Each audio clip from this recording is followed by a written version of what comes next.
Hey guys, welcome back to the channel. ಮೊದಲನೇದಾಗಿ ನಮ್ಮ ನಿಕ್ಕಿ ಬೆಲ್ಲಾ ಅವರ ಬಗ್ಗೆ ಮಾತಾಡೋದಾದ್ರೆ, ಕಳೆದ ಸ್ಮ್ಯಾಕ್ ಡೌನ್ ನಲ್ಲಿ ಒಂದು ಮೂಮೆಂಟ್ ಅಲ್ಲಿ ನಮ್ಮ ನಿಕ್ಕಿ ಬೆಲ್ಲಾ ಅವರಿಗೆ ಇಂಜುರಿ ಆಗಿದೆ ಅಂತ ಅಪ್ಡೇಟ್ಗಳು ಬರ್ತಾ ಇದೆ.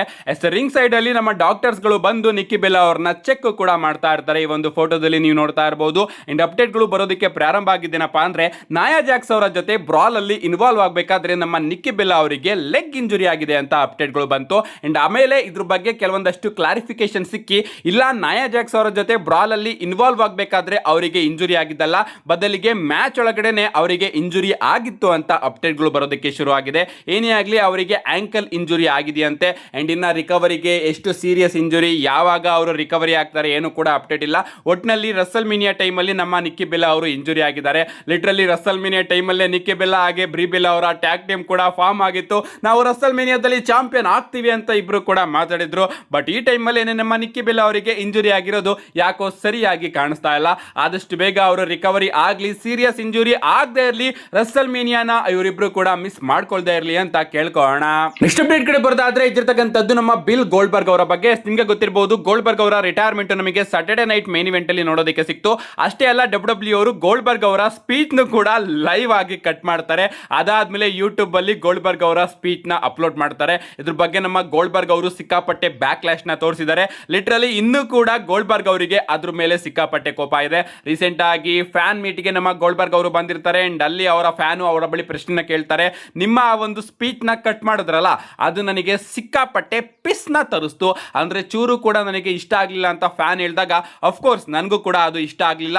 ಅಂಡ್ ಡಬ್ಲ್ಯೂ ಕಂಪನಿ ಅವರು ನನ್ನ ಮೇಲೆ ಎಷ್ಟು ಡಿಸ್ರೆಸ್ಪೆಕ್ಟ್ ನ ಇಟ್ಕೊಂಡಿದ್ದಾರೆ ಅಂತ ಆ ಒಂದು ವಿಚಾರದಿಂದ ನನಗೂ ಕೂಡ ಗೊತ್ತಾಗುತ್ತೆ. ಟ್ರಿಪಲ್ ಎಚ್ ಒಬ್ಬ ಜಾಕ್ಯಾಸ್ ಅಂತ ನಮ್ಮ ಗೋಲ್ಡ್ಬರ್ಗ್ ಅವರು ಅಫಿಷಿಯಲ್ ಆಗಿ ಅಲ್ಲೇ ಸ್ಟೇಟ್ಮೆಂಟ್ ನ ಕೊಡ್ತಾರೆ ಅಂತಾನೆ ಹೇಳ್ಬೇಕು. ಲಿಟ್ರಲಿ ಗೋಲ್ಡ್ಬರ್ಗ್ ಅವರಿಗೆ ಎಷ್ಟು ಅವಮಾನ ಮಾಡಿದೆ ಡಬ್ಲ್ಯೂ ಅಂತ ಅಲ್ಲಿಂದನೇ ನಮಗೆ ಗೊತ್ತಾಗುತ್ತೆ. ಗೋಲ್ಡ್ಬರ್ಗ್ ಅವರು ಟ್ರಿಪಲ್ ಎಚ್ ಅವರಿಗೆ ಚೂರು ಕೂಡ ಇಷ್ಟ ಇರಲಿಲ್ಲ. ಅದಕ್ಕೋಸ್ಕರ ನಮ್ಮ ಟ್ರಿಪಲ್ ಎಚ್ ಅವರು ಗೋಲ್ಡ್ಬರ್ಗ್ ಅವರ ಸ್ಪೀಚ್ ನೆ ಅರ್ಧಕ್ಕೆನೆ ಕಟ್ ಮಾಡಿದ್ರು. ನೆಕ್ಸ್ಟ್ ಅಪ್ಡೇಟ್ ಕಡೆ ಬರೋದಾದ್ರೆ, ಇದಿರ್ತಕ್ಕಂಥದ್ದು ರಸಲ್ ಮೀನಿಯಾ 42 ನ ಮ್ಯಾಚ್ ಗಳ ಬಗ್ಗೆ. ಡಬ್ಲ್ಯೂ ಅವರು ಟೋಟಲ್ ಆಗಿ 8 ಮ್ಯಾಚಸ್ ಗಳನ್ನ ಅಫಿಷಿಯಲ್ ಆಗಿ ರಸಲ್ ಮೀನಿಯಾ 42 ಗೆ ಕನ್ಫರ್ಮ್ ಮಾಡಿದ್ದಾರೆ. ಇನ್ನು ಕೂಡ ಯಾವ್ಯಾವ ಮ್ಯಾಚ್ ನಮಗೆ ರಸಲ್ ಮೀನಿಯಾ 42 ಗೆ ಆಡ್ ಆಗಬಹುದು ಅಂತ ನಾವು ನೋಡೋದಾದ್ರೆ, ಯುಸ್ಕೈ ಹಾಗೆ ಆಸ್ಕಾ ಅವರ ಮ್ಯಾಚ್ ನ ಡಬ್ಲ್ಯೂ ಅವರು ಪ್ಲಾನ್ ಮಾಡ್ತಾ ಇದ್ದಾರಂತೆ. ಪ್ರಾಬಬ್ಲಿ ಈ ಒಂದು ಮ್ಯಾಚ್ ರಸಲ್ ಮೀನಿಯಾ ಕಾರ್ಡಿಗೆ ಆಡ್ ಆಗಬಹುದು. ಅಷ್ಟೇ ಅಲ್ಲ, ವಿಮೆನ್ಸ್ ಟ್ಯಾಗ್ ಟೀಮ್ ಚಾಂಪಿಯನ್ಶಿಪ್ಗೂ ಕೂಡ ಒಂದು ಮ್ಯಾಚ್ ನಮಗೆ ಆಡ್ ಆಗೋದು ನೋಡೋದಕ್ಕೆ ಸಿಗುತ್ತೆ. ಉಸೋಸ್ ವರ್ಸಸ್ ದ ವಿಷನ್ ಅವರ ನಡುವೆ ಕೂಡ ಡಬ್ಲ್ಯೂ ಅವರು ರಸಲ್ ಮೀನಿಯಾದಲ್ಲಿ ಮ್ಯಾಚ್ ನ ಪ್ಲಾನ್ ಮಾಡ್ತಾ ಇದ್ದಾರೆ. ಗಂತರ್ ಅವರ ಮ್ಯಾಚ್ ಕೂಡ ರಸಲ್ ಮೀನಿಯಾದಲ್ಲಿ ಇರುತ್ತೆ. ಸೆತ್ ರೋಲಿನ್ಸ್ ಹಾಗೆ ಬ್ರಾನ್ ಬ್ರೇಕರ್ ಅವರ ಮ್ಯಾಚ್ ಕೂಡ ರಸಲ್ ಮೀನಿಯಾದಲ್ಲಿ ಇರುತ್ತೆ. ಅಂಡ್ ಪೆಂಟಾ ಅವರ ಮ್ಯಾಚ್ ಕೂಡ ಯಾರ ಜೊತೆನಾದ್ರೂ ರಸಲ್ ಮೀನಿಯಾದಲ್ಲಿ ನಮಗೆ ನೋಡೋದಕ್ಕೆ ಸಿಗುತ್ತೆ. ಸೊ ಇನ್ನು ಕೂಡ 6 ಮ್ಯಾಚಸ್ ಗಳನ್ನ ಡಬ್ಲ್ಯೂ ಅವರು ಆಡ್ ಮಾಡಬಹುದು.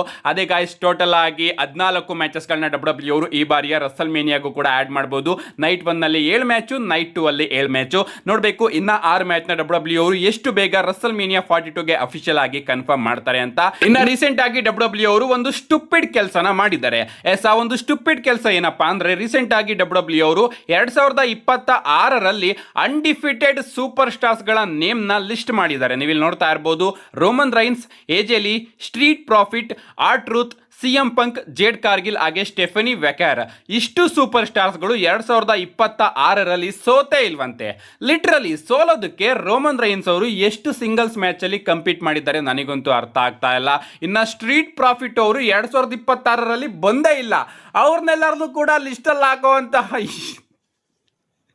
ಅಲ್ಲ ಗುರು, 2026 ಬಂದು ಇನ್ನು 3ನೇ ತಿಂಗಳು ನಡೀತಾ ಇದೆ. ಈಗಲೇ Roman Reigns, AJ Lee, Street Profit, R Truth, CM Punk, Jade Cargill ಹಾಗೆ ಸ್ಟೆಫನಿ ವೆಕರ್ ಇವರೆಲ್ಲರೂ ಕೂಡ ಒಂದು ಕೂಡ ಮ್ಯಾಚ್ ಅಲ್ಲಿ ಸೋತೆ ಇಲ್ವಂತೆ. ನನಗಂತೂ ಅರ್ಥ ಆಗ್ತಾ ಇಲ್ಲ. ಲಿಟ್ರಲಿ ಸ್ಟುಪಿಡ್ ಲಿಸ್ಟು ಅಂತಾನೆ ಹೇಳ್ಬೇಕು. ರೋಮನ್ ರೈನ್ಸ್ ಇದ್ರೂ ಕೂಡ ನಾನು ಹೇಳ್ತಾ ಇದ್ದೀನಿ, ರೋಮನ್ ರೈನ್ಸ್ ರಾಯಲ್ ರಂಬಲ್ ನ ಬಿಟ್ರೆ ಇನ್ ಯಾವ ಮ್ಯಾಚ್ ಅಲ್ಲೂ ಕೂಡ ರೆಸ್ಸಲ್ಲೇ ಮಾಡಿಲ್ಲ. ಎಲ್ಲರೂ ಕೂಡ ರಾಯಲ್ ರಂಬಲ್ ಅಲ್ಲಿ ಸೋತಿದ್ದಾರೆ ಅಲ್ವಾ, ಹಂಗೆ ಡಬ್ಲ್ಯೂ ಅವರು ಹಾಕಿರ್ಬೋದು. ಏನೇ ಆಗಲಿ, ಈ ಒಂದು ಲಿಸ್ಟ್ ನ ಈ ಒಂದು ಟೈಮಲ್ಲಿ ತರುವಂತಹ ಅಗತ್ಯಕತೆ ಇತ್ತ? ನಮ್ಮ ಸ್ಟ್ರೀಟ್ ಪ್ರಾಫಿಟ್ ಅವರು ಡಬ್ಲ್ಯೂ ಕಂಪನಿಗೆ ಬಂದಿಲ್ಲ, ಅವ್ರನ್ನು ಕೂಡ ಇಟ್ಟಿದ್ದೀರಾ. ಇನ್ನು ನೀವು ಒಮಾಸ್ ಅವ್ರನ್ನು ಕೂಡ ಇಡ್ಬೋದಾಗಿತ್ತು ಅಲ್ವಾ. ಒಮಾಸ್ ಅವರು ಕೂಡ ಅನ್ಡಿಫಿಟೆಡ್ ಆಗಿದ್ದಾರೆ ಅಲ್ವಾ ಡಬ್ಲ್ಯೂ ಅಲ್ಲಿ. ನನಗೆ ಗೊತ್ತಿಲ್ಲಪ್ಪ, ಒಮಾಸ್ ಅವ್ರನ್ನು ಕೂಡ ಇಟ್ಟಿದ್ರೆ ಇನ್ನೂ ಕೂಡ ಚೆನ್ನಾಗಿರೋದು. ನಮ್ಮ ನೆಕ್ಸ್ಟ್ ಫೈನಲ್ ಅಪ್ಡೇಟ್ ಕಡೆ ಬರೋದಾದ್ರೆ, ಇದಿರ್ತಕ್ಕಂಥದ್ದು ನಾಳೆಯ ಮಂಡೇ ನೈಟ್ ರಾ ಬಗ್ಗೆ. ನಾಳೆ ಮಂಡೇ ನೈಟ್ ರಾ ಲಿಟ್ರಲಿ ಬಿಗ್ಗೆಸ್ಟ್ ಮಂಡೇ ನೈಟ್ ರಾ ಆಗಲಿದೆ. ಒಂದು ನಾಳೆ ಮಂಡೇ ನೈಟ್ ರಾ ಮೋಸ್ಟ್ ಫೇಮಸ್ ಎರೇನಾ ಆದಂತಹ ಮೆಡಿಸನ್ ಸ್ಕ್ವೇರ್ ಗಾರ್ಡನ್ ಅಲ್ಲಿ ನೋಡೋದಕ್ಕೆ ಸಿಗ್ತಾ ಇದೆ. ಸೊ ಮೆಡಿಸನ್ ಸ್ಕ್ವೇರ್ ಗಾರ್ಡನ್ ಗೆ ಯಾವಾಗ ಯಾವಾಗಲೇ ಡಬ್ಲ್ಯೂ ಅವರು ಹೋದ್ರು ಕೂಡ ಆ ಒಂದು ಶೋನ ತುಂಬಾನೇ ಬಿಗ್ಗೆಸ್ಟ್ ಆಗಿ ಬುಕ್ ಮಾಡ್ತಾರೆ. ಅದಕ್ಕೋಸ್ಕರ ನಾಳೆ ಮಂಡೇ ನೈಟ್ ರಾನ ಡಬ್ಲ್ಯೂ ಅವರು ಇನ್ನೂ ಕೂಡ ಬಿಗ್ಗೆಸ್ಟ್ ಆಗಿ ಬುಕ್ ಮಾಡೋದಕ್ಕೆ ಅಂತಹ ವಿಚಾರಗಳನ್ನ ಅಫಿಷಿಯಲ್ ಆಗಿ ಅನೌನ್ಸ್ ಕೂಡ ಮಾಡಿದ್ದಾರೆ. ಮೊದಲನೇದಾಗಿ ನಮಗೆ ನಾಳೆ ಮಂಡೇ ನೈಟ್ ರಾಲಿ ಡಬ್ಲ್ಯೂ ವಿಮೆನ್ಸ್ ಟ್ಯಾಗ್ ಟೀಮ್ ಚಾಂಪಿಯನ್ಶಿಪ್ಗೆ Bayley and Lyra Valkyria versus Nia Jax ಹಾಗೆ ಲ್ಯಾಶ್ ಲೆಜೆಂಡ್ ಅವರ ನಡುವೆ ಒಂದು ಟ್ಯಾಗ್ ಟೀಮ್ ಮ್ಯಾಚ್ ನೋಡೋದಕ್ಕೆ ಸಿಗ್ತಾ ಇದೆ. ನೋಡಬೇಕು ಈ ಒಂದು ಮ್ಯಾಚ್ ಅಲ್ಲಿ ಏನಾಗುತ್ತೆ ಅಂತ. ಅಫ್ಕೋರ್ಸ್ ಒಂದು ಬ್ರಾಲ್ ಮುಖಾಂತರ ಈ ಒಂದು ಮ್ಯಾಚ್ ಎಂಡ್ ಕೂಡ ಆಗಬಹುದು. ಇದಾದ್ಮೇಲೆ ನಮಗೆ ಊಸೋಸ್ ವರ್ಸಸ್ ದ ವಿಷನ್ ಅವರ ನಡುವೆ ವರ್ಲ್ಡ್ ಟ್ಯಾಗ್ ಟೀಮ್ ಚಾಂಪಿಯನ್ಶಿಪ್ಗೂ ಕೂಡ ಒಂದು ಟ್ಯಾಗ್ ಟೀಮ್ ಮ್ಯಾಚ್ ನ ಅಫಿಷಿಯಲ್ ಆಗಿ ಕನ್ಫರ್ಮ್ ಮಾಡಿದ್ದಾರೆ. ನೋಡೋಣ ಗೈಸ್ ಈ ಒಂದು ಮ್ಯಾಚ್ ಅಲ್ಲಿ ಏನಾಗುತ್ತೆ. ಡಬ್ಲ್ಯೂ ಅವರು ಚಾಂಪಿಯನ್ಶಿಪ್ ಚೇಂಜ್ ಏನಾದ್ರು ಈ ಒಂದು ಮ್ಯಾಚ್ ಅಲ್ಲಿ ತಗೊಂಡು ಬರ್ತಾರ ಅಂತ ನೋಡಬೇಕು. ಅಷ್ಟೇ ಅಲ್ಲ, ಇಯೋ ಸ್ಕೈ ವರ್ಸಸ್ ರೊಕೈಲ್ ಅವರ ನಡುವೆ ಕೂಡ ಒಂದು ಸಿಂಗಲ್ಸ್ ಮ್ಯಾಚ್ ನ ಡಬ್ಲ್ಯೂ ಅವರು ಅಫಿಷಿಯಲ್ ಆಗಿ ಅನೌನ್ಸ್ ಮಾಡಿದ್ದಾರೆ. ನಮ್ಮ ಪೆಂಟಾ ಅವರು ತನ್ನ ಇಂಟರ್ಕಾಂಟಿನೆಂಟಲ್ ಚಾಂಪಿಯನ್ಶಿಪ್ ಓಪನ್ ಚಾಲೆಂಜ್ ನ ಅಫಿಷಿಯಲ್ ಆಗಿ ನಾಳೆ ಮಂಡೇ ನೈಟ್ ರಾಲಿ ಕಂಟಿನ್ಯೂ ಕೂಡ ಮಾಡ್ತಾ ಇದ್ದಾರೆ. ಅಷ್ಟೇ ಅಲ್ಲ, ನಾಳೆ Monday night rally fin Balor ಅವರು ಕೂಡ ಬರ್ತಾರೆ. ಜಡ್ಜ್ಮೆಂಟ್ ಡೇ ಇಂದ ಫಿನ್ ಬ್ಯಾಲರ್ ಅವರು ಹೊರಗಡೆ ಬಂದು ಕಳೆದ ವಾರ ಡೊಮಿನಿಕ್ ಮಿಸ್ಟೀರಿಯೋ ಹಾಗೆ ಜೆಡಿ ಮೆಕ್ಡೊನಾಗ್ ಅವರ ಮೇಲೆ ಅಟ್ಯಾಕ್ ಮಾಡಿದ್ರಲ್ಲ, ಅದ್ರ ಬಗ್ಗೆ ನಮ್ಮ ಫಿನ್ ಬ್ಯಾಲರ್ ಅವರು ತನ್ನ ರಿಯಾಕ್ಷನ್ ಕೊಡ್ತಾರೆ. ಅಷ್ಟೇ ಅಲ್ಲ ಗಾಯ್ಸ್, ನಾಳೆ ಮಂಡೇ ನೈಟ್ ರಾಲಿ ನಮಗೆ ಒಂದು ರಿಟರ್ನ್ ಕೂಡ ನೋಡೋದಕ್ಕೆ ಸಿಗ್ತಾ ಇದೆ. ನಮ್ಮ ರಾಕ್ಸಿನ್ ಪ್ರೀಸ್ ಅವರು ನಾಳೆ ಮಂಡೇ ನೈಟ್ ರಾಲಿ ರಿಟರ್ನ್ ಆಗ್ತಾ ಇದ್ದಾರೆ. ಲಿಟರಲಿ ರಾಕ್ಸಿನ್ ಪ್ರೀಸ್ ಅವರಿಗೆ ಇಂಜುರಿ ಆಗಿತ್ತು ಅಂಡ್ ಅದರಿಂದ ಅವರು ಡಬ್ಲ್ಯೂ ಅಲ್ಲಿ ನೋಡೋದಕ್ಕೆ ಸಿಗ್ತಾ ಇರಲಿಲ್ಲ.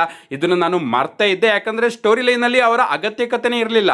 ಫೈನಲಿ ನಾಳೆ ಮಂಡೇ ನೈಟ್ ರಾಲಿ ನಮ್ಮ ರಾಕ್ಸಿನ್ ಪ್ರೀಸ್ ಅವರು ಕೂಡ ರಿಟರ್ನ್ ಆಗ್ತಾ ಇದ್ದಾರೆ. ನೋಡಬೇಕು ಇವರಿಗೋಸ್ಕರ ಡಬ್ಲ್ಯೂ ಅವರು ಯಾವ ಪ್ಲಾನ್ ನ ತಗೊಂಡ್ ಬರ್ತಾರೆ ಅಂತ. ಅಷ್ಟೇ ಅಲ್ಲ, ನಮ್ಮ ಒಬಾ ಫೇಮಿ ಅವರು ಕೂಡ ನಾಳೆ ಮಂಡೇ ನೈಟ್ ರಾಲಿ ಅಪಿಯರ್ ಆಗ್ತಾರೆ.